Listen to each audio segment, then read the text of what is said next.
आज की क्लास शुरू करते हैं। मेरा नाम है सौरभ राजपूत और मैं आपको आज कंप्यूटर का सेकंड क्लास ले रहा हूँ, जो कि इंट्रोडक्शन ऑफ कंप्यूटर पढ़ा रहा था मैं। आज उसकी सेकंड क्लास है। आज इसमें हम लोग कीबोर्ड के बारे में बात करते हैं। कीबोर्ड के बारे में बात करने पे सबसे पहले तो हम लोग यहाँ पे देखते हैं कि कीबोर्ड में कितने तरीके की कुंजियाँ होती हैं, यानी कि कितनी तरीके की उसमें कीज़ होती हैं। इसमें 4 तरीके की कीज़ होती हैं। कौन कौन सी? अल्फ़ा न्यूमेरिक की, जिसको अक्षरांकीय की कुंजियाँ कहते हैं। विराम चिन्ह कुंजियाँ यानी कि पंक्चुएशन कीज़, विशेष कुंजियाँ, स्पेशल कीज़, मॉडिफायर कुंजियाँ यानी कि मॉडिफायर कीज़, और पाँचवीं क्या होती है? फंक्शन कुंजियाँ। इनको फंक्शन कुंजियाँ कहते हैं। ठीक है। ये जो अक्षरांकीय कुंजियाँ होती हैं, इसके अंतर्गत कौन कौन सी आती हैं? ए से लेके जेड तक आती हैं और 0 से लेके 9 तक आती हैं। फिर विराम चिन्ह कुंजियाँ जो होती हैं, इनमें क्या होता है कि जिसमें जैसे कॉमा आता है, डॉट आता है, सेमी कॉलम आता है, ब्रैकेट आते हैं, कोष्टक आते हैं, इत्यादि विराम चिन्ह जो होते हैं, ये सब जो हैं विराम चिन्ह कुंजियाँ कहलाती हैं। फिर विशेष कुंजियाँ क्या होती हैं? जिसमें कंट्रोल आता है, एरो आता है, कैप्स लॉक आता है, डिलीट, आल्ट, शिफ्ट कुंजियाँ इत्यादि, ये जो हैं विशेष कुंजियाँ कहलाती हैं। मॉडिफायर क्या होती हैं? जिनके साथ में हम लोग कुछ ना कुछ मॉडिफाई करते हैं, या जिनकी सहायता से हम लोग कुछ किसी भी चीज़ को एडिट या मॉडिफायर मतलब करना चाहें तो कर सकते हैं। जैसे शिफ्ट, कंट्रोल तथा आल्ट कुंजियाँ मॉडिफायर कुंजियाँ कहलाती हैं।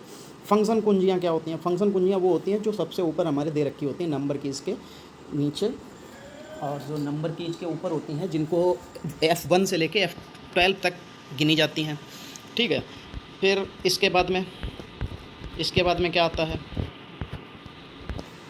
फिर इसके बाद में जो है, ठीक है, फिर इसके बाद क्या आता है? इसके बाद आता है हमारा प्रिंटर। प्रिंटर या एक आउटपुट डिवाइस होती है। इसका प्रयोग कंप्यूटर से प्राप्त डेटा और सूचना को किसी कागज़ पर प्रिंट करने के लिए करते हैं। यह हार्ड कॉपी कहलाती है, या ब्लैक और वाइट और साथ ही रंगीन डॉक्यूमेंट भी प्राप्त कर सकता है। ठीक है। इसमें हमें मेन चीज़ जो है वो इतनी ही पता करनी थी। बाकी इसकी गति जो होती है वो कैरेक्टर पर सेकंड भी होती है, जिसको सीपीएस कहते हैं। लाइन पर मिनट होती है, जिसको एलपीएम कहते हैं। फिर जो पेजेस पर मिनट होती है उसको पेजेस पर मिनट यानी कि पीपीएम कहते हैं। फिर एक आती है फिर जो क्वालिटी डॉट प्रति इंच में होती है, जिसको डॉट पर इंच कहते हैं, डीपीआई कहते हैं। ठीक है। तो ये होते कितने तरीके के हैं?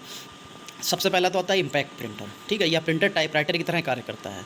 इसमें अक्षर प्रिंट करने के लिए छोटे छोटे पिन या हैमर्स होते हैं। इन पिनों पर अक्षर बने होते हैं या पिन की सहायता से लगे हुए रिबन, और उसके बाद पेपर पर प्रहार करते हैं, जिससे अक्षर पेपर पर प्रिंट हो जाता है। बस इतना ही हमारे लिए ज़रूरी है।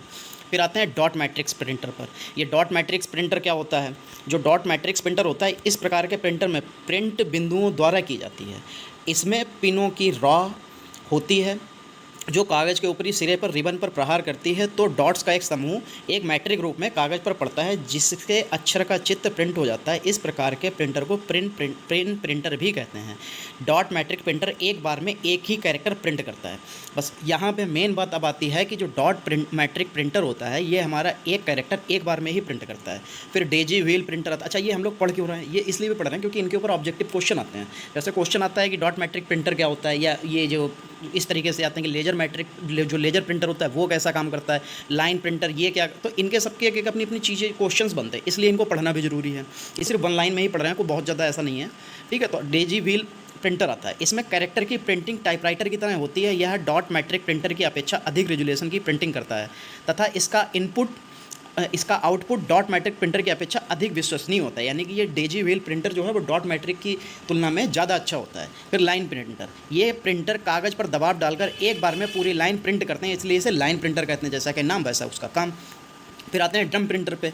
ये एक प्रकार के लाइन प्रिंटर होते हैं। इसमें बेलनाकार ड्रम जो है लगातार घूमता रहता है। इस ड्रम में अक्षर उभरे हुए होते हैं। ड्रम और कागज़ के बीच में एक स्याही से लगी हुई रिबन होती है।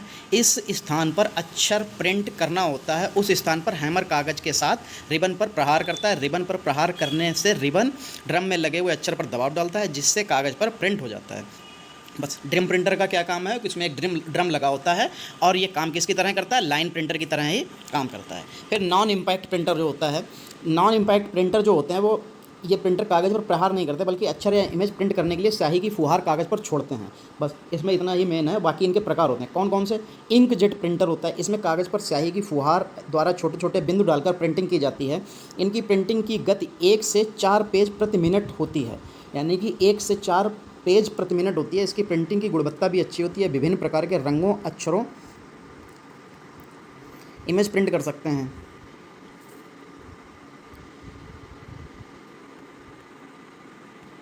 ठीक है। इसमें प्रिंटरों में प्रिंटिंग के लिए A4 आकार के पेपर का प्रयोग किया जाता है। यही जो प्रिंटर होते हैं ज़्यादातर हम लोग घरों में यूज़ करते हैं। थर्मल प्रिंटर या पेपर अक्षर प्रिंट करने के लिए ऊष्मा का प्रयोग करता है। ऊष्मा के द्वारा स्याही को पिघलाकर कागज़ पर छोड़ते हैं, जिससे अक्षर या चित्र प्रिंट होते हैं। फैक्स मशीन भी एक प्रकार का थर्मल प्रिंटर है। समझ गए आप। फैक्स मशीन जो होती है, जो ऑफिसों में यूज़ की जाती है फैक्स भेजने के लिए, उसमें जो प्रिंटर यूज़ करते हैं वो यही थर्मल प्रिंटर ही यूज़ किया जाता है। फिर लेज़र प्रिंटर के द्वारा उच्च गुणवत्ता के अक्षर और चित्र प्रिंट किए जाते हैं। ये विभिन्न प्रकार के और विभिन्न स्टाइल के अक्षर को लेज़र किरणों की सहायता से प्रिंट करता है। जैसा नाम वैसा काम, लेज़र प्रिंटर, तो लेज़र की सहायता से ही ये प्रिंट करता है। इलेक्ट्रोमैग्नेटिक प्रिंटर या इलेक्ट्रोग्राफिक प्रिंटर बहुत तेज़ गति से प्रिंटिंग करते हैं। यह प्रिंटर्स पेज प्रिंटर की श्रेणी में आते हैं। ये प्रिंटर किसी डॉक्यूमेंट में 1 मिनट के अंदर 20,000 लाइनें प्रिंट कर सकते हैं, अर्थात 250 पेज प्रति मिनट की दर से प्रिंटिंग कर सकते हैं, यानी कि इसकी स्पीड भी बहुत ज़्यादा होती है। इलेक्ट्रोस्टैटिक प्रिंटर, इस प्रिंटर का प्रयोग सामान्यतः बड़े फॉर्मेट की प्रिंटिंग के लिए किया जाता है। इसका प्रयोग अधिकतर बड़े प्रिंटिंग प्रेस में किया जाता है, क्योंकि इसकी गति काफ़ी तेज़ होती है तथा प्रिंट करने में खर्च कम आता है। जैसे कि हमारे अखबार की जो फैक्ट्री होती है, जहाँ पे अखबार बनते हैं, जहाँ पे अखबार पे प्रिंटिंग होती है, वो उनमें यही यूज किया जाता है। फिर आता है प्लॉटर। यह एक आउटपुट डिवाइस है जिसका प्रयोग बड़ी ड्राइंग या चित्र जैसे कि कंस्ट्रक्शन प्लान्स, मैकेनिकल वस्तुओं की ब्लूप्रिंट, ऑटोकाड, कैड या कैम आदि के लिए करते हैं। इसे ड्राइंग बनाने के लिए पेंसिल, मार्कर और आदि राइटिंग टूल का भी प्रयोग किया जाता है। ठीक है। प्लॉटर एक तरीके से सीधे सी भाषा में ये समझ लीजिए, जैसे प्लॉटर होता है हमारे किसी भी मैप को बनाने में काम आता है, और ये बड़े स्तर पे बनाने में काम आता है। इस पे बड़े प्लॉटर पे जो चित्र निकलता है वो बड़े पेज पे या कह लो बड़े कागज़ पे या बड़े कपड़े पे निकाला जाता है, जिससे इसका जो एक बार में प्रिंट एक पे ही आ जाए सब। चलो इधर से तो ये हो गया। देखो CU क्या होता है, कंट्रोल यूनिट। ठीक है। यह सर्वाधिक महत्वपूर्ण भाग है, कंप्यूटर के सभी भागों कार्य पर नज़र रखता है। इसमें परस्पर तालमेल बैठाने के लिए उचित आदेश होता है तथा इसका प्रमुख और पहला कार्य यह है कि जिस प्रोग्राम का एग्जीक्यूशन करना चाहते हैं उसे मेमोरी में से क्रमशः पढ़कर उसे विश्लेषण करता है और एग्जीक्यूशन करने के लिए कंप्यूटर के दूसरे भाग जैसे मेमोरी को उचित निर्देश जारी करता है। तो कंट्रोल यूनिट का सीधा सा मतलब, जैसे कि कंट्रोल यूनिट यानी कि इसका सीधा सा मतलब है ये सभी जगह पे कंट्रोल लगता है, सभी यूनिट्स पे अपना कंट्रोल लगता है। ठीक है। फिर कंप्यूटर मेमोरी देखो वैसे तो प्राइमरी मेमोरी और रैंडम जो प्राइमरी मेमोरी और मुख्य मेमोरी होती है, यही दो मेमोरी होती हैं। इसे आंतरिक मेमोरी या मुख्य मेमोरी भी कहा जाता है, प्राइमरी मेमोरी। और क्योंकि यह कंप्यूटर के CPU का भाग होती है, इस मेमोरी में कंटेंट कंप्यूटर बंद होने पर नष्ट हो जाता है। ठीक है। इतना ही प्राइमरी मेमोरी के लिए ज़रूरी है। बस रैंडम एक्सेस मेमोरी यानी कि जिसे हम रैम बोलते हैं, यह मेमोरी एक चिप की तरह होती है जो मेटल ऑक्साइड सेमीकंडक्टर से बनी होती है। इस संक्षेप में रैम कहा जाता है। रैम में उपस्थित सभी सूचनाएं अस्थायी होती हैं। जैसे ही कंप्यूटर की सप्लाई विद्युत की सप्लाई बंद होती है, वैसे ही समस्त सूचनाएं नष्ट हो जाती हैं। अर्थात रैम एक वोलेटाइल मेमोरी है। वोलेटाइल का मतलब क्या है, जिसमें कंप्यूटर बंद करते ही हमारा डेटा खत्म हो जाए, वो वोलेटाइल मेमोरी कहलाता है। ठीक है। अब उसके बाद में क्या आता है, फिर डायनेमिक। इसमें रैम दो प्रकार के होते हैं। कौन कौन से? डायनेमिक रैम होता है जिसको DRAM भी कहते हैं। DRAM चिप में स्टोरेज सेल परिपथों, एक ट्रांजिस्टर और एक कैपेसिटर लगा होता है। इनको बार बार रिफ्रेश किया जाता है, जिसके कारण इसकी गति धीमी हो जाती है। इस प्रकार डायनेमिक रैम चिप ऐसी मेमोरी सुविधा देता है जिसकी सूचना बिजली बंद होने पर नष्ट हो जाती है। जैसे SDRAM, synchronous DRM, RDM, Rambus DRM, DDR, SDRAM, double data synchronize RAM, static RAM. इसमें SRAM भी कहा जाता है। इसमें डेटा तब तक संचित रहता है जब तक विद्युत सप्लाई ऑन रहती है। स्टैटिक रैम में स्टोरेज सेल परिपथ में एक साथ ट्रांजिस्टर लगे होते हैं। इसे निम्न प्रकार वर्गीकृत किया जा सकता है, जैसे कौन से? Non volatile SRAM, special SRAM, एनसिक्रोनस SRAM, synchronous SRAM। देखो सीधी सी बात समझो कि वो सारी मेमोरी जो हमारे कंप्यूटर में बिजली बंद होते ही उसके से सारा डाटा नष्ट हो जाए, उसे हम वोलेटाइल मेमोरी कहते हैं। ठीक है। तो जो वोलेटाइल होता है, वोलेटाइल का मतलब क्या होता है? ख़त्म हो जाना, नष्ट हो जाना। तो फिर उसके बाद में जैसे इसमें आता है रीड ओनली मेमोरी। इसका संक्षेप नेम होता है रोम। इस मेमोरी में उपस्थित डेटा तथा निर्देश स्थायी होते हैं, इस कारण इन्हें केवल पढ़ा जा सकता है, परंतु इन्हें डेटा और निर्देशों में परिवर्तित करना संभव नहीं है। जैसा कि उसके नाम से ही पता चल रहा है, रीड ओनली यानी कि हम सिर्फ पढ़ सकते हैं। डेटा और निर्देशों के स्थायी होने के कारण कंप्यूटर की विद्युत सप्लाई बंद होने पर भी इस चिप में संग्रहित सूचनाएं संरक्षित रहती हैं, यानी कि लाइट चली जाए, चाहे कंप्यूटर बंद हो जाए, कुछ भी हो जाए, हमारी ये जो मेमोरी है वो सुरक्षित रहेगी। इसके अंदर जो भी डेटा है वो सुरक्षित रहेगा, इसलिए इसको नॉन वोलेटाइल कहते हैं, यानी कि ना ख़त्म होने वाला डेटा कहते हैं। जैसे इसमें प्रोम आता है। ठीक है। ई प्रोम आता है। ठीक है। ये किस तरीके के होते हैं? मैग्नेटिक डिस्क होते हैं, ऑप्टिकल डिस्क होते हैं और सॉलिड स्टेट होते हैं। इसमें क्या क्या होता है? जैसे मैग्नेटिक डिस्क कौन कौन से होते हैं? Floppy disk, hard disk drive और मैग्नेटिक टेप। ठीक है, तो ये सारी चीज़ें जो थी, ये कह सकते हैं हार्ड डिस्क का तो खैर अभी भी यूज़ होता है, फ्लॉपी डिस्क बंद हो गई और मैग्नेटिक टेप भी अब यूज़ नहीं किया जाता है। ठीक है, फिर सीडी, एक टाइम ऐसा आया था जब हम लोगों को सीडी भी यूज़ की जा रही थी, लेकिन सीडी अब यूज़ नहीं की जाती है। फिर डीवीडी आई, फिर डीवीडी भी जो है अब यूज़ नहीं हो रही। फिर उस डीवीडी के बाद ब्लू-रे डिस्क आई थी, इसमें भी कैपेसिटी डीवीडी से ज़्यादा होती थी, लेकिन अब ये भी नहीं यूज़ होती है। अब आज के टाइम में सॉलिड स्टेट यूज़ करते हैं, जैसे पेन या फ्लैश ड्राइव, जिसको हम पेन ड्राइव और ये सारी चीज़ें। ठीक है, फ्लॉपी डिस्क क्या होता था? ये एक वृत्ताकार डिस्क होती थी।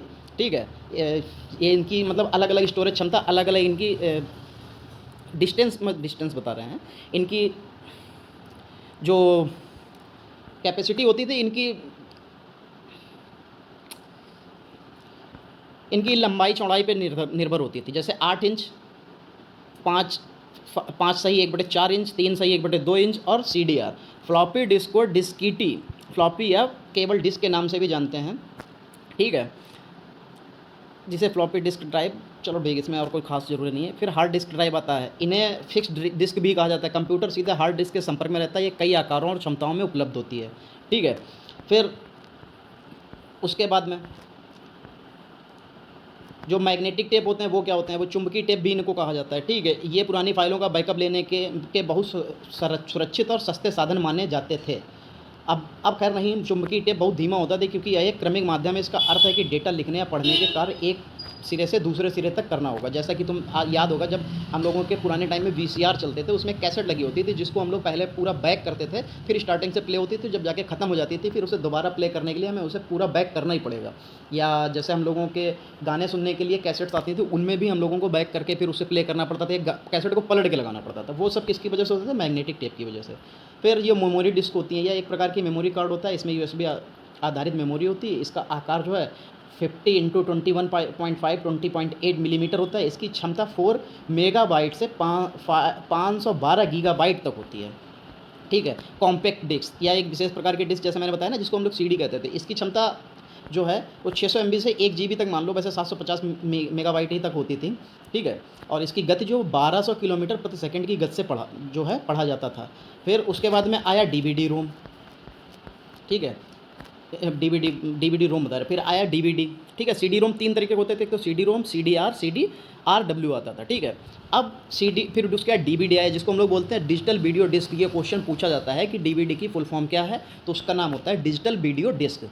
तो DVD के बाद में ये CD के बाद में DVD आ गया, जिसकी क्षमता 4.7 GB से 17.08 GB तक था।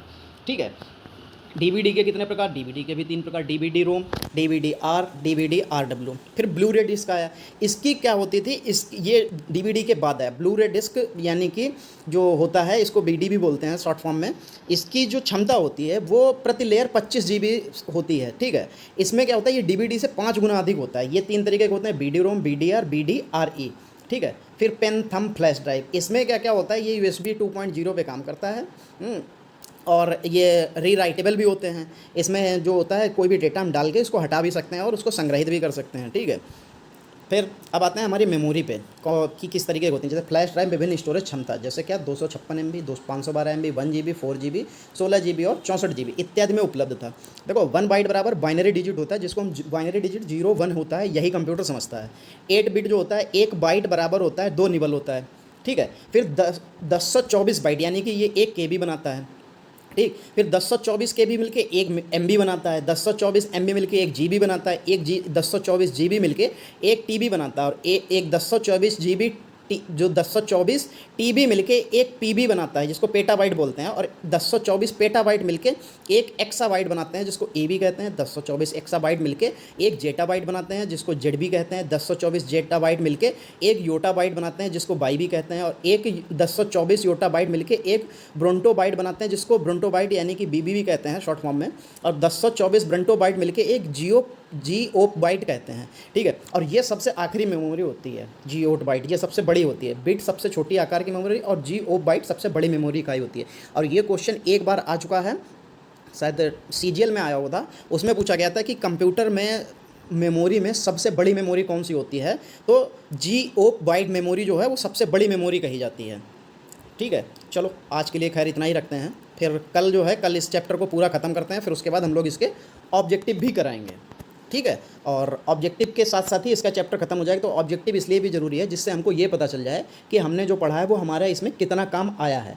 बस जहाँ से जैसे ही ऑब्जेक्टिव हम लोग करेंगे तो हमारा वहाँ से क्लियर हो जाएगा कि हाँ, हमने जो पढ़ा है वो हमारे काम की चीज़ है और हमें काम आया और समझ में आया। बस इसलिए ऑब्जेक्टिव ज़रूरी है। तो जितने भी चैप्टर करेंगे सभी के ऑब्जेक्टिव करेंगे, और जैसे ही हमारे 9-10 चैप्टर हैं सारे कंप्लीट हो जाएंगे तो इसके फिर सेट पेपर लेके आएंगे, जहाँ से सिर्फ आपको ऑब्जेक्टिव मिलेंगे और ऑब्जेक्टिव कराएंगे, जिससे आपको अपनी क्षमता पता चल जाएगी कि हम लोग कहाँ पे हैं। और बाकी रही बात हिंदी की, तो जल्दी मैं हिंदी का वर्ड चैप्टर पढ़ाने वाला हूँ, और वो शायद आज शाम को या कल सुबह इस पे चैनल पे अपलोड कर दिया जाएगा। और आप लोगों जो है उसको भी देखें और अपना प्यार दें, और जो है चैनल को सब्सक्राइब करें, बेल आइकॉन प्रेस करें, और हो सके तो लाइक और शेयर ज़रूर करें अपने दोस्तों के साथ। Thank you.